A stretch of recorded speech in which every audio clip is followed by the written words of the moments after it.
ایک دفعہ ایک آدمی نے میرے پر بڑی چڑھائی کی، تم تبلیغ والے منافق ہو، کہتے کچھ ہو کرتے کچھ ہو، تمہارے قول اور فعل میں بہت فرق ہے، بہت۔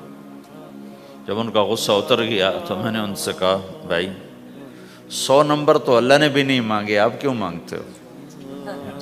اللہ نے کہا ہے فمن ثقلت موازینہ، جس کی نیکیاں بڑھ جائیں گی گناہ تھوڑے ہوں گے تو پاس کر دوں گا۔ تو 100 نمبر تو اللہ نے بھی نہیں کہا کہ ایک گناہ تیرے کھاتے میں نہیں ہونا چاہیے، 100/100 نمبر لے گا تو جنت دوں گا، نہیں تو ریپٹ مار کے جہنم میں ڈالوں گا۔ تو 100 نمبر تو اللہ بھی نہیں مانگتا، اسے پتہ ہے میرا بندہ کمزور ہے، کبھی گناہ کرے گا کبھی نیکی کرے گا۔ تو وہ کہتا ہے جس کے پاس 51 نیکیاں ہوئیں اور 50 گناہ ہوئے تولوں گا تو 51 جھک جائیں گے نا، 50 معاف۔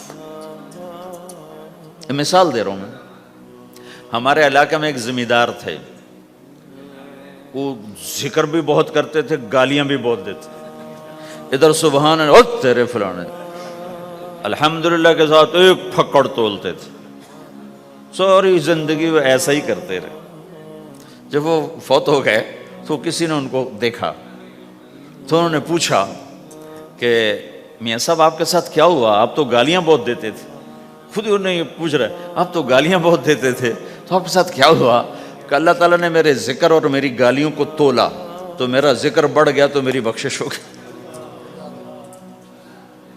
اللہ نے بھی کاؤنٹنگ رکھی ہے، پرفیکشن مانگی ہی نہیں۔ اگر اللہ پرفیکشن مانگتا تو پھر آپ کہتے تم کرتے کچھ ہو کہتے کچھ ہو۔ اگر میں کہتا صحیح ہوں تو ایک نیکی تو کر رہا ہوں، اور کرتا نہیں ہوں تو ایک گناہ کر رہا ہوں، کیا پتا میرا رب میرے کہنے کے طفیل میرے نہ کرنے کو معاف کر دے۔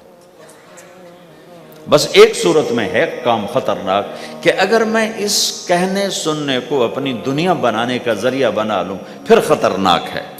أَتَأْمُرُونَ النَّاسَ بِالْبِرِّ وَتَنْسَوْنَ أَنفُسَكُمْ وَأَنْتُمْ تُتْلُونَ الْكِتَابَ، وہ یہ آیت ہے۔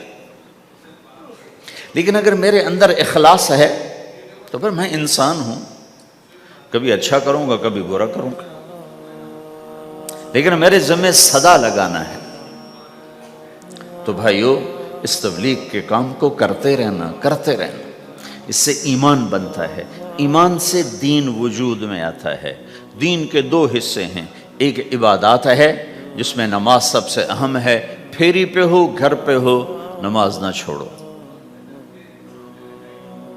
رمضان کے روزے ہیں، اللہ پھر رزق زیادہ دے دے، حج کرو، زکوٰۃ دو، لیکن عبادات بڑی محدود ہیں اور اس میں کثرت اللہ نے مطالبہ بھی نہیں کیا، بلکہ اللہ تعالیٰ نے اس میں اعتدال ہی کو پسند فرمایا ہے۔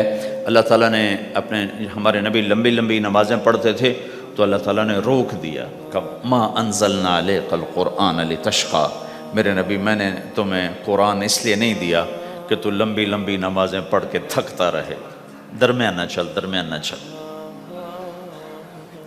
اللہ کے نبی نے تبلیغ میں زیادہ زور دکھایا تو اللہ نے اس پر بھی کہا فلا تذهب نفسك علیہم حسرات، اتنا غم نہ کیا کر کے تو خود ہی ہلاک ہو جائے، نہیں ایسا نہ کر۔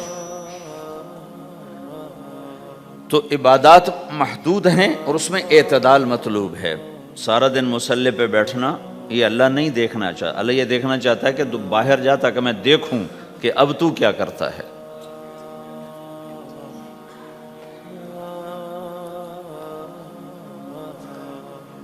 دوسرا حصہ اس کا اخلاقیات ہیں، آپس کی معاشرت ہے۔ دین جو اثر انداز ہوتا ہے وہ معاشرت سے اثر انداز ہوتا ہے، عبادت سے نہیں،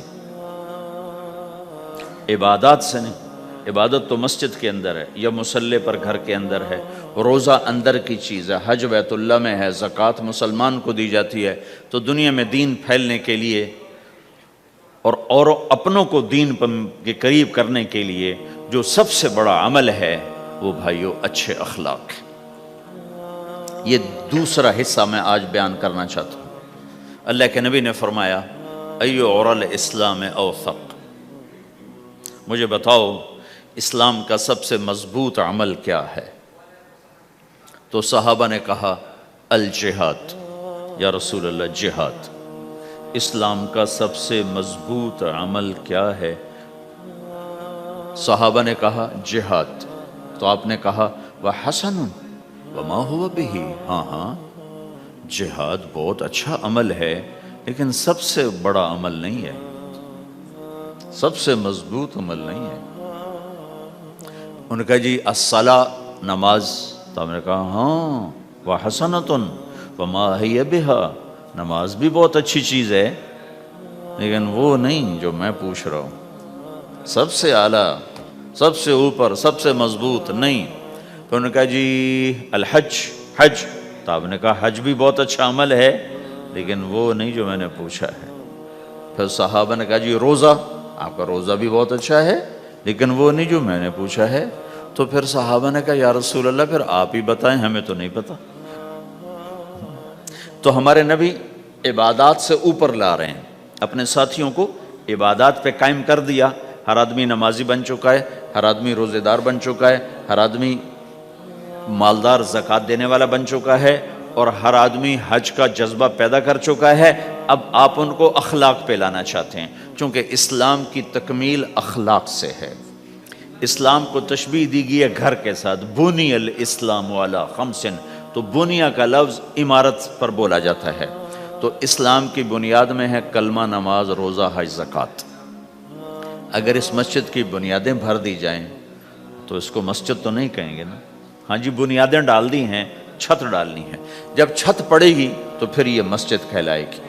تو اسلام کی بنیاد قائم ہو چکی تھی، اب آپ چھت ڈالنا چاہتے تھے۔ چھت کیا ہے؟ وہ اچھے اخلاق ہیں، تو اب آپ ان کو اوپر لا رہے ہیں، اوپر لا رہے ہیں۔ تو آپ نے جب پوچھا تو انہوں نے وہی کہا جو انہوں نے ابھی سیکھا تھا، نماز، روزہ، جہاد، حج، لیکن آپ نے سب کی نفی کر دی، نہیں یہ بھی نہیں، یہ بھی نہیں، یہ بھی نہیں، یہ بھی نہیں۔ کہا اچھا یا رسول اللہ آپ بتائیں، تو آپ نے فرمایا ان اوثق عر الاسلام الحب للہ والبغض للہ، اسلام کا سب سے مضبوط عمل وہ آپس میں اللہ کے لیے محبت کرنا ہے۔ اسلام کا سب سے مضبوط عمل وہ آپس میں اللہ کے لیے محبت کرنا ہے۔ اسلام کا سب سے مضبوط عمل وہ محبت ہے، اللہ کے لیے بغض ہے، اللہ کے لیے محبت ہے، یہ اسلام کا سب سے مضبوط عمل ہے۔ تو بھائیو، یہ چھوٹا سا معاشرہ اسلامی بن جائے، اس کے لیے بنیاد میں نے پہلے بتا دی، اب چھت بتا رہا ہوں، وہ ہیں اچھے اخلاق۔ اللہ تعالیٰ نے جب ہمارے نبی نے نماز لمبی پڑھی تو اللہ نے کہا درمیانی پڑھو، میں نے ابھی بتایا۔ تبلیغ میں دکھ زیادہ جھیلا تو اللہ نے کہا درمیانہ چلو، لیکن جب اللہ کے نبی نے اخلاق بلند کیے، اخلاق، تو اس پر بھی اللہ تعالیٰ فرماتا میرے نبی ذرا اتنا نرم نہ ہو، تھوڑا سا سختی دکھا، آنکھیں دکھا، تھوڑا شوں شاں کر ہیں۔ تو میرے رب نے کیا کہا؟ واہ، میرے رب نے آپ کے اخلاق کی جیسی تعریف کی ہے، آپ کے کسی عمل کی ایسی تعریف نہیں کی۔ نماز کو کہا معتدل، اعتدال، دعوت کو کہا اعتدال، اور اخلاق کو کیا کہا؟ انک لعلی خلق عظیم، اور اس کو طاقت پہنچائی قسم اٹھا کے، نون، پھر قسم اٹھائی قلم کی جو علم کا ذریعہ ہے، والقلم وما یسطرون، مجھے قسم ہے قلم اور اس کی تحریر کی، ما انت بنعمت ربک بمجنون وان لک لاجرا غیر ممنون۔ ان دو آیتوں کو چھوڑ کر اگلی جو آیت آ رہی وانک لعلی خلق عظیم، اے میرے محبوب میں قسم اٹھاتا ہوں قلم اور اس کی تحریر کی، تیرے اخلاق بڑے عالی شان ہیں۔ یہ نہیں کہا تیرے اخلاق بڑے عالی ہیں، انک لعلی، علا، علا کا یہاں بہت عظیم الشان کردار ہے۔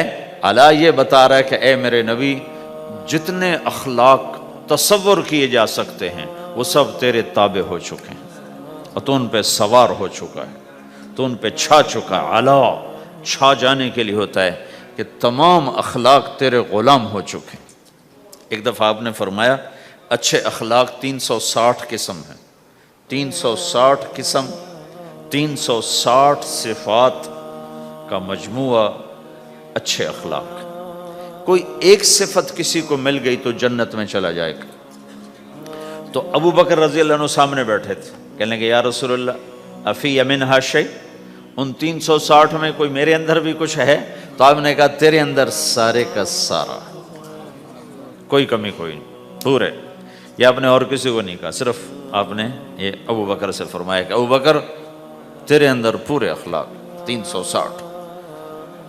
تو بھائیو, آپس کی محبت اور اچھے اخلاق یہ اسلام کا سب سے چوٹی کا سبق, سب سے اعلیٰ درجے کا سبق.